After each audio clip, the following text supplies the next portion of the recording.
This onion pasta tastes as good as it looks. You want to learn how to make it? Give me a couple minutes. I'm going to show you how. And literally a couple minutes. This dish is probably the pasta dish that I make the most often in my house, and it's absolutely stunned me that I haven't made it for you guys. The reason I make it all the time is that I always have these ingredients on hand. Always, always, always. Onions, some chili flake, a little butter, a little lemon, some garlic, some anchovies, some pasta, some good grating cheese, pecorino romano, reggiano parmesan, a little parsley, and it's fast to pull together. And I love it because of the history. It has its roots in classic Italian-American cucina povera. Not that they don't make onion pasta back in Italy. It's just that during the Depression era, Italian families here in the Midwest, Wisconsin, the Dakotas, Minnesota, who had come here in huge, huge, huge numbers. Some of the best Italian food in America and in American history is being cooked in St. Paul, Minnesota in the 1870s and 80s. You gotta trust me on this, historical fact. But so many of these families, by the time the Depression era had rolled around, weren't cooking for new waves of Italian immigrants. They were cooking for a lot of Lutheran Swedes and a lot of other Scandinavians. So, and then the Depression hit. So it was really, really, really important to create big bowls of pasta on the cheap. And what's cheaper in the Midwest than noodles and onions, right? So here's where it all starts. An onion and a mandolin, and just start slicing. I use about 4 or 5. I usually try to get about 6 cups of onions for every 3 or 4 portions. I've put 4 cups of olive oil into my wok. This is one of those rare exceptions where frying in olive oil is totally acceptable. Now, all of that action that you see on top of the oil is the water leaving the onions. And this is crucial. As you put it in, raise the heat, because we're putting cold onions into hot oil. And we just let this go.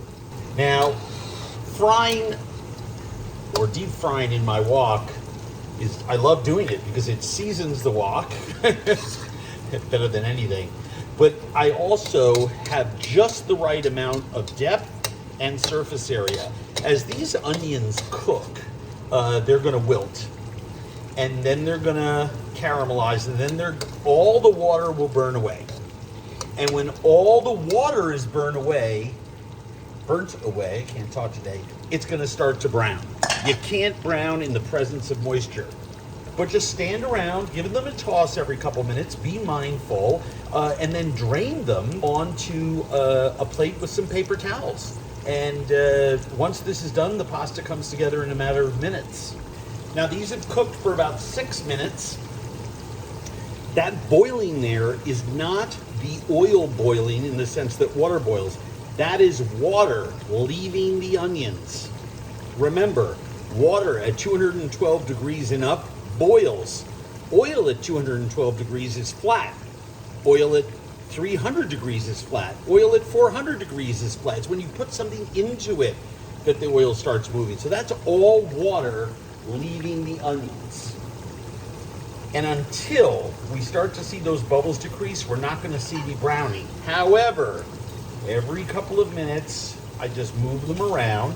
Doesn't mean that there aren't sugars caramelizing, right? You can see them caramelized on the outside. Here, those little brown streaks. I'm rubbing the onions against them, get them into the wok.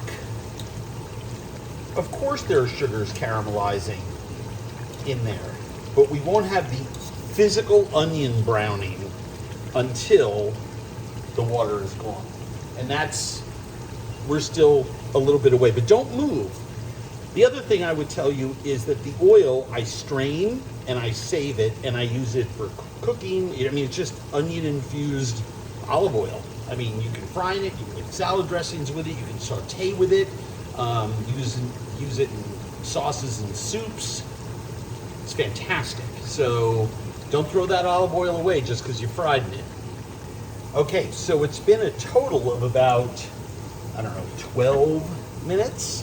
And you can see that the big bubbles of moisture have been replaced by a finer bubble. And you can see that the onions have really, really wilted, right? They've contracted. In these little cells of the onion, they are just plump with water. Two things. One, it takes a while for the water to leave. And two, once it does, you get these fine little bubbles on the top of the oil, and it won't be long before these start browning. In fact, you can almost see the onions themselves are turning blonde. And 3 or 4 minutes later, the bubbles are quieter. You can probably really see how many or how much of the onion is beginning to brown. All right, 3 minutes later, even browner. These have been frying for about 17 minutes total on a low, well, on the low side of high, on the high side of medium. But look at that color on the onions. We just want them darker, dark enough to kind of get crunchy. And the minute I say that, you've probably put it together why I love this technique so much. Because if I took them out now, what would be the point of frying them? You might as well saute them until they're like this. They'd be brown but soft. I want them brown with some crunch on them. I mean, that crunchy fried onion flavor with this pasta mixture is just out of control. 90 seconds later, a lot of our onions are ready to come out, but not all of them. And that's why stirring at this point is so important. I mean, you can almost see it change color in front of your eyes. Look at this. That is what we're looking for. And you can see that a lot of those onions are even sitting on top of the oil now, because when they hit the air, guess what? They stiffen up. The oil drips off and it's like a crispy onion. Look at that color. And that is why it's so important sometimes to have certain kinds of tools, like this wand, that allows me to truly scoop out a lot of onions at the same time. And we really do want to get all of the onion out of there. We don't want to leave burnt onion in the oil. We're going to turn that off. And look at those onions. Crispy. Well, they will be crispy when they've had a chance to dry. I'm going to transfer them to another paper toweling so they really dry out. All right. I strain the oil into a glass vessel. See that there? I'm just going to let that cool and put it in the fridge and use it up for dressings and all the rest of the kind of stuff. I've left about, I don't know, tablespoon behind in there, and you can see all the little bits of caramelized onion. All I'm going to do is add a nice knob of butter. There's no heat on there. I just want to melt the butter. Now remember, the heat is off. It's just melting. I've got some sliced garlic, about 2 cloves, and a few pinches of red chili flake. Just want to get that warmed up in there. A lot of those flavors will come out. And the reason I'm doing this is because the cooking time on this pasta is about 60 seconds. So I want to make sure the garlic flavor and the chili flavor, I want to make sure they wilt and they give off some of their flavor before I start cooking with heat. And now I'm going to add some anchovies. Now the anchovies that I'm adding are from the Cantabrian Sea.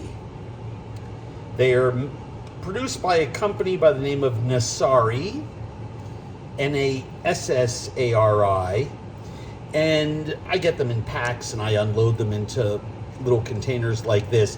They are the sweetest, most delicious, least salty, salt-cured anchovy on planet Earth. I'm going to add a little bit of that anchovy oil in there. I need a lot of salinity in this dish because I have the sweetness of all those onions. And I just mash these up with my fork. Now, the Cantabrian Sea is in the north of Spain. I think the best anchovies in the world come out of that body of water, the fresh ones, and the best salted anchovies come from Spanish companies taking their olives out of the Cantabrian Sea, and the best bucaronis, which are the vinegar-cured anchovies, same. Cantabrian Sea anchovies. It is the gold standard of anchovy. And I buy mine at latienda.com. You should get yours there too. I have no business relationship with them. They're just really reliable supplier. My garlic, anchovies, chili flakes, they're all kind of steeping in that warm butter and oil. And I'm going to take about half the onions.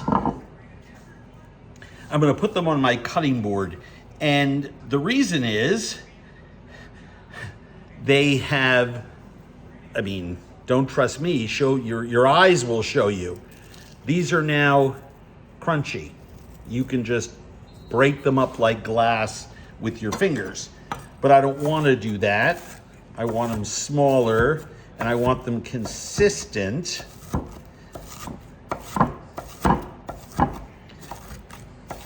And so I am just going to pass my knife across this a couple times. And I've got, I don't know, what is that? About 1.75 cups of crispy onions. Some of the ones over here I'm going to use as garnish and let them stay whole. I'm going to eat a bunch. Oh my God. This is one of the truly great ingredients of the world, and it costs you a couple dollars. So once I start cooking, this is going to move quickly. I feel the side of my wok. This is still warm. The anchovy, the garlic, all the rest of that. I'm going to obviously turn the heat up when I add my cooked angel hair to this along with some pasta water. I'll throw in this 1.75 cups of chopped crispy onions, a few tablespoons of parsley, some Reggiano Parmigiano, and a squeeze of lemon for acidity.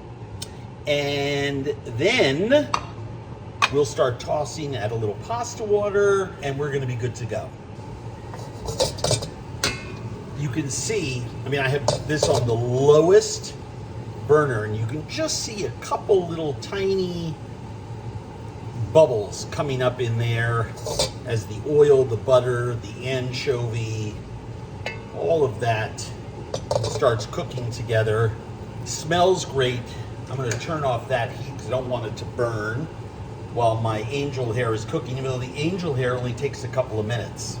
What makes this sauce creamy and abundant is the starchy pasta water that the angel hair is cooked in.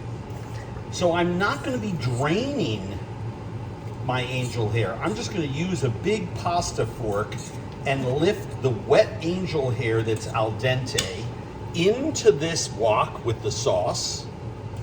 And then I'm gonna ladle as much of that starchy pasta water as I need to create just enough sauce to coat my noodles.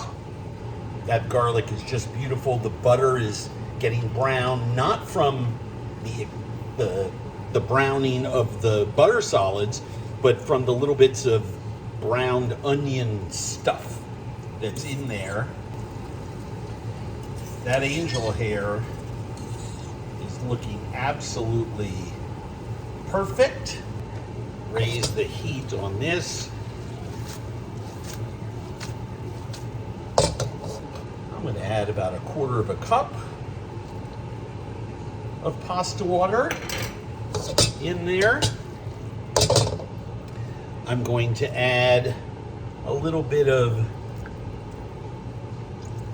lemon for acidity. I'm going to add all of this crispy onion, parsley, a little bit of cheese that comes with that. The rest of the cheese I'm going to add in a second.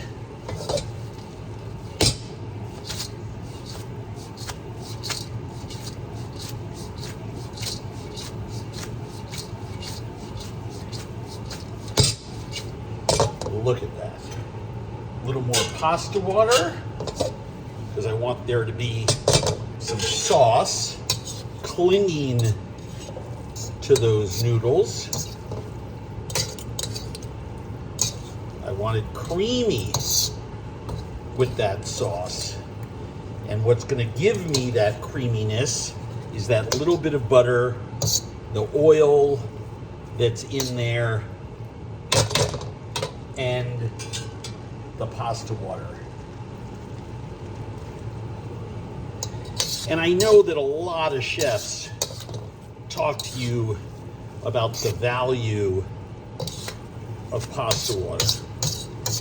But the great thing about this dish is that you can see I put in about a cup already, and there's no liquid at the bottom of this wok.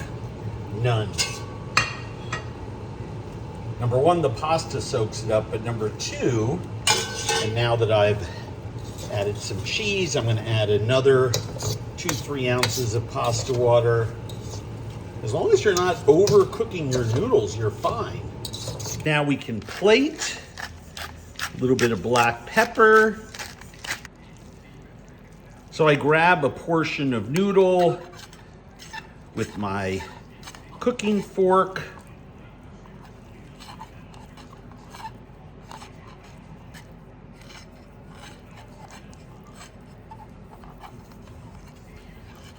And then place that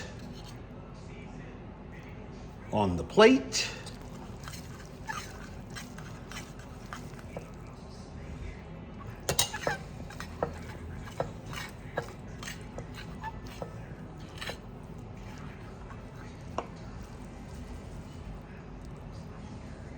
Ooh, this one was really high. Wow. I hope it holds up. A little bit of onion, cheese, garlic across the top here, and let some down on the sides. We can work on the next stage of garnishing. A little bit of fresh parsley, a little bit of fresh cheese, just a pinch or so. And then, you thought I forgot about this, didn't you? I can't, because I've been nibbling on it for so long. So this crispy stuff that's here, I mean, is really crispy, right? This will keep for a day or two in a airtight Tupperware with paper toweling for, well, yeah, for 24, 48 hours. And there you have it. A spectacular fried onion pasta. And that sauce, I'm telling you right now, is gonna curl your toes. Crispy onion pasta, how does it taste?